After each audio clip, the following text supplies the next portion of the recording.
Good afternoon, I'm Simon Constable, and we go to Professor James Caesar. He comes to us from the University of Virginia, where he's a political scientist. And good day to you, Professor. I'm sure you were up very late last night. I was indeed. So, you say that this election may have set the stage, a new stage for the role of government in society. Can you explain what that means and why you think that? It has set the stage for this. This is an election about, most fundamentally, about what happened during the first 2 years of the Obama administration, when there was a large increase in the role of government, including Obamacare, which will be coming online in the next 2 years.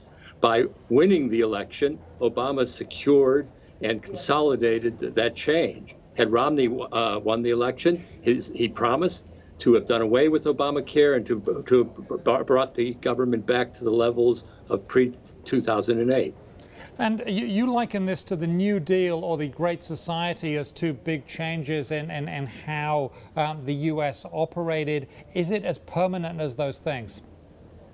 Well, it's as big or nearly as big because we've had a real important increase in the level of government spending and indebtedness. Permanence, you never know, but once something of this nature gets into play, once people become accustomed to it, it's very hard to get rid of it. So I believe that this election means that the debate over the existence of Obamacare will effectively end. People may discuss the means of implementing it, tinkering around the edges, but I don't see 4 years hence that the Republicans are going to be running on eliminating it. This was the last shot. This was the last shot, and it's gone now, is what you're saying pretty much. Now, you said that this was a pretty unimpressive result in another way for the president. Explain why. This was to do with the fact that the number of votes he got. Well, if you look at the percentage of votes that he got, it was just barely over a shade over 50%. What sort of pollster or what sort of consultants would tell this person, I can get you a shade over 50%?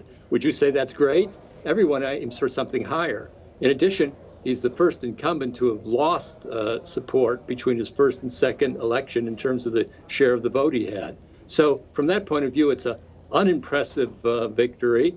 And of course, it's a victory without any mandate for anything because he hardly articulated any new programs. And in any case, we have the same government today that we had yesterday with dual majorities in the House and in the presidency. But it does mean that everything that he did get achieved in the first term will continue to be there and will be implemented. That is the important takeaway here. It protects, in a sense, his first term legacy. Exactly. He's there. He has the veto if need be. He probably won't need that.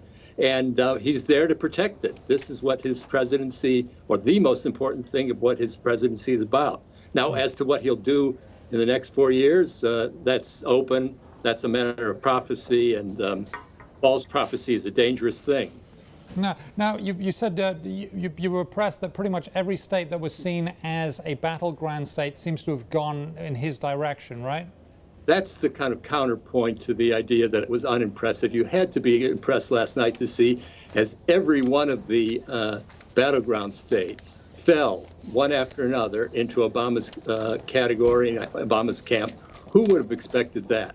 And since those were the states where the candidates actually fought and campaigned, in a way, you could say that Obama prevailed wherever there was a real contest over Romney. That part was unexpected and very impressive. Okay, great stuff. Thank you very much for your insight there. Professor James Caesar, political scientist at the University of Virginia.